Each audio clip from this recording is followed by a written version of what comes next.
So, what is civilization? Is it a nebulous definition given to certain organizations of humans? Is it a series of video games, spanning from 1991 to the present? In this case, the answer to both is yes. Today, we'll be looking across a number of 4X games to see how they create civilization, as well as how their civilizations change.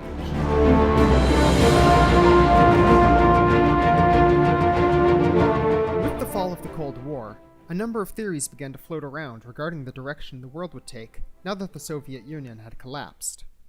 Most were offered up by political geographers, and almost all of them can be seen as flawed in their own ways. Francis Fukuyama suggested in his 1992 book, The End of History and the Last Man, that the entire world would slowly transition to liberal democracies, which would forevermore dominate the political landscape. Robert Kaplan suggested that various anarchic regions of the globe would begin to spread outward if they weren't isolated.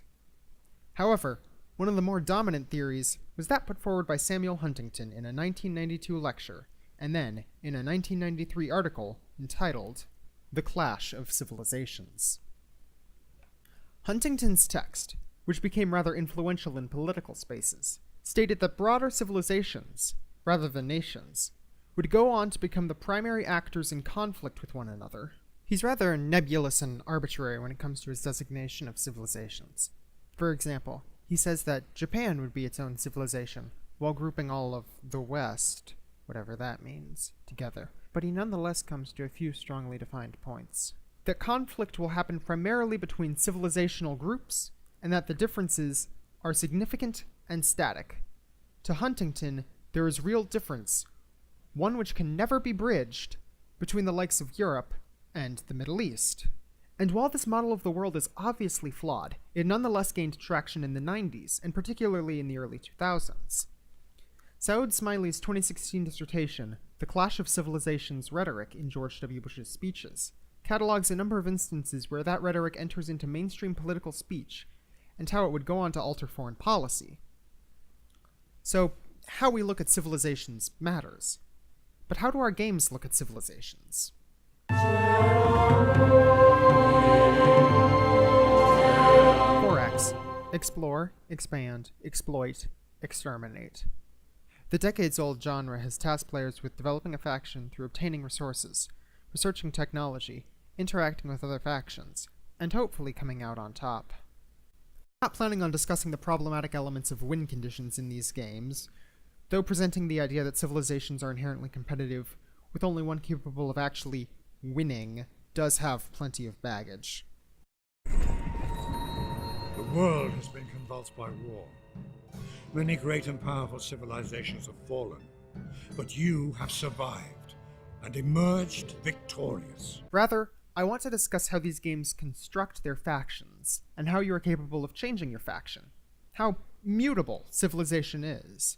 We'll be looking at 3 games: Civilization V, Endless Space 2, and Stellaris. All 3 games were released in the last decade by different publishers, and all 3 focus on the growth of a civilization guided by the player. However, the ways in which they interact with the concept of civilization are all different. To begin with, Civ 5 is drawing from the context of human history. Obviously, there are some liberties taken within the game. I'm fairly certain that this isn't what Earth looks like. The Iroquois weren't a single nation, but rather a confederacy. Oda Nobunaga never ruled a unified Japan, and India was never ruled by Mahatma Gandhi. Nevertheless, this game draws from real-world iconography as an attempt for legitimacy. By contrast, Stellaris and Endless Space 2 are both operating in completely fantastical settings. While you can play as a group of humans coming from Earth in Stellaris, both are focused instead on alien factions crisscrossing the galaxy. Perhaps because of this freedom, and yet also in spite of it, these games offer the most varied and also true ideas of what a civilization is. To begin with, a huge difference between Civilization and the other 2 games is the ability to customize your faction. The Civilization series asks for you to pick between a variety of pre-existing groups. Of course, this oftentimes runs into problems, not only the aforementioned ones, but including some others. Civilizations in Civ 5 tend to be larger historical groupings than can necessarily actually be drawn from. Take, for instance, China. It's ruled by Wu Zetian, which might lead one to think that the China in play is the China of the Tang Dynasty. But China also has the unique unit of the Chuno-ku, an invention that is most strongly associated with the period of the Three Kingdoms. So, which is it, Sid? Now, asking you to select from pre-existing groups wouldn't be an issue if the game didn't try to make such a concrete difference between them. People are people, except in this game where they aren't. You're Egyptian or you're Chinese. And what's the difference between them? Well, Egyptians build wonders 20% faster. Furthermore, a people can only be of one civilization or another. Should Egypt take a city from China, the people in that city become Egyptian. So long as you build a courthouse, the people have no issue with these changes. Cultures don't intermingle and weave together. They supplant one another in a battle for dominance. In his video, Who Gets to Be a Civilization?, actually successful critic Kyle Kalgren discusses a number of points, including the nature of what groups are capable of winning the game, that is, which civilizations are legitimate civilizations, alongside various others. His work is exemplar, but one comment struck a chord with me. There's no mechanic in the game to create a nation. There's no process by which one civ can become another. This declaration echoed with me, because that is precisely what the Endless series, and Stellaris more so, do so well. Compared to the variations present within Civilization, those in Endless Space 2 and Stellaris are odd. Both games have sets of empires which play radically different from one another, yes. In Endless Space, the Cravers will play very differently from the Sophons, and in Stellaris, a fanatical purifier is going to have very different goals than a xenophilic egalitarian. However, both games allow their players to craft factions out of a collection of pre-existing traits. While this can result in factions feeling the same, this also mitigates the difference between them. Endless Space 2, however, by its quest-based approach to storytelling, does force even the players who had created species into specific paths, which are dictated by the pre-existing groups of species. The game says that I'm playing as the Sophons. They give me the quest lines of the Sophons. I even get called the Sophons in the introductory cutscene, but I'm not playing as the Sophons. I'm playing as the Cromulum. Stellaris, with its more procedural approach to storytelling, manages to do things even better. You can name your species whatever you want. You can name your government whatever you want. You can create a rich backstory for your people, and that will not be contested within the game. The game instead allows for a player-created approach to its storytelling. Furthermore, these games allow for populations beginning in one civilization to move around.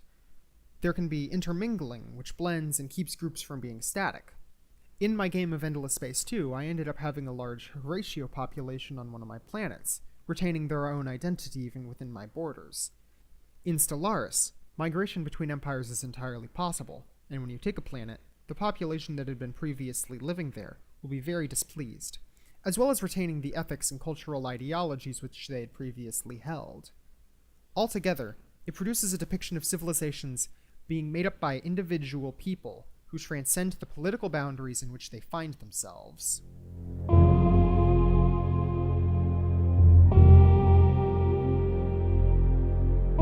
So the peoples present in Stellaris and Endless Space 2 are more malleable than those in Civilization. Compared to the stark contrast presented by Huntington and followed by Firaxis' game, the boundaries between people are blurred. But how do these groups change? Huntington doesn't talk about it, but if differences are so stark as to prevent bridging the gap, then that would suggest that changes within cultures are rare or impossible. Now, all of these games do have mechanics by which your civilization is allowed to change. Civ 5 has a major gameplay element that facilitates this transition: social policies, which eventually morphs into ideologies. Social policies, once obtained, allow for your civilization to be altered in small ways, such as becoming more militaristic, or focusing on more libertarian policies. At least it does so on paper. In reality, all this comes down to is changing small numbers that you might not end up noticing by the end of the game. Ideologies are supposed to be a bit more notable, and they throw around some big terms. Freedom, order, autocracy. All of those have implications as to what they mean for your civilization. But ultimately, they're just more powerful social policies. Depending on happiness, They may result in a civilization being overthrown and being forced to accept a different ideology, but I've only seen that happen in a handful of cases. It ends up being a rather small impact on the overall game, and it doesn't really capture a sense that you're stepping into the role of a shifting, living collection of people. Now, the idea of social policies is also present in Endless Space 2 and Stellaris. In fact, Stellaris even uses a menu that might look rather familiar. However, both of these games take the idea and expand it, as well as making it so that this aspect is only one of many. For example, playing as a diplomatic civilization in Stellaris is actually notable. It's the only way which allows for the player to form a federation, and the supremacy tradition is the only way to be capable of utilizing several of the war-making options. Unlike in Civ 5, these policies can actually greatly change the manner in which you play the game. Both games also tie social policies in with faction systems. In Endless Space 2, establishing different laws will favor different political bodies, with the way you play changing slightly as different parties grow in your empire. It allows you to alter how you play, such as forcing peace in specific circumstances, or granting a bonus to your resource production when you're at war. Most of these laws continue the trend put forward in Civ 5, but those that change gameplay in such ways reflect the continuous change a polity is capable of experiencing. Stellaris, by contrast, blows both games out of the water. That isn't too surprising considering what Paradox's biggest game is. And while Stellaris doesn't quite meet the level put forward by Crusader Kings 2, it still impresses. This is particularly visible in the faction system. Depending both on the history of your people, as well as the current conditions in which they find themselves, differing factions will gain or lose influence with your population, pushing you to enact different policies or emphasize different aspects of political action. In some cases, factions can even become so influential that they can change the core tenets of a government. I've had empires surrounded by friendly civilizations becoming more open to diplomacy, a former rival joining forces with me as a new authoritarian power rose next to us, and the time where, under internal strife and threatened by powerful neighbors, my civilization set aside their pacifistic tendencies and moved towards militarism. Though, a lot of people weren't happy with that either. But that's how it goes.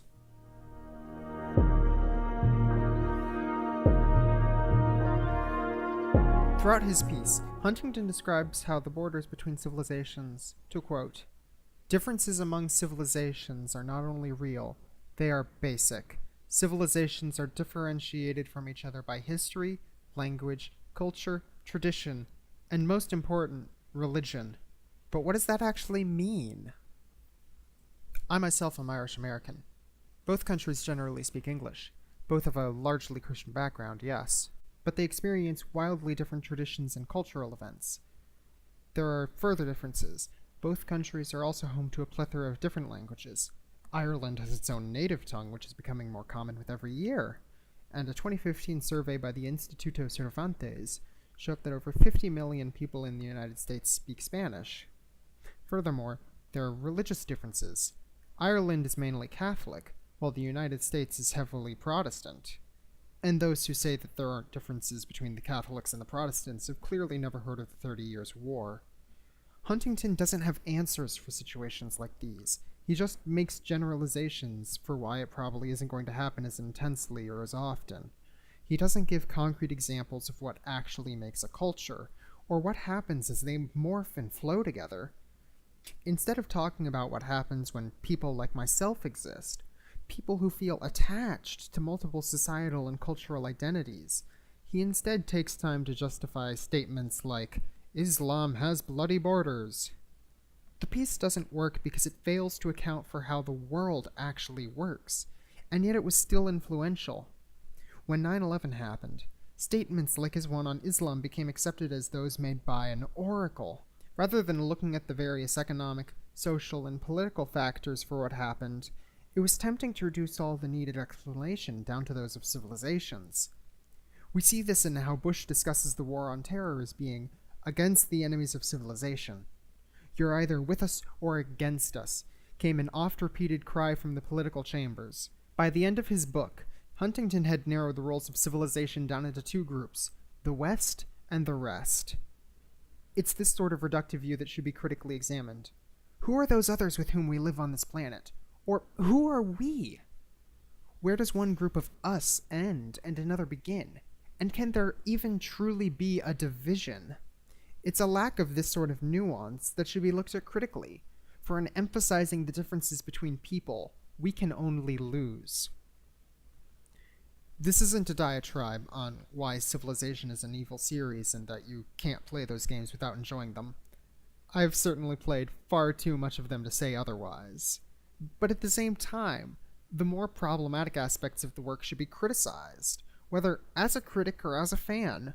I could go on about issues I have with Civilization's perspective on world history. In fact, I very well may in the future. But what is important is to see how it constructs its ideas of people. The individuals don't matter, they're just numbers that increase other numbers. By contrast, I can see the people in Endless Space or Stellaris. I can see how this little chipmunk fellow has their own ideologies, and how that affects and forms the overall society. Whereas how people in politics are either or in Civilization, our other games makes them organic entities crafted by social actors. What's present are places that are unique, but nonetheless connected, by 100 various reasons, as well as common decency. And that's an image of the world I quite like.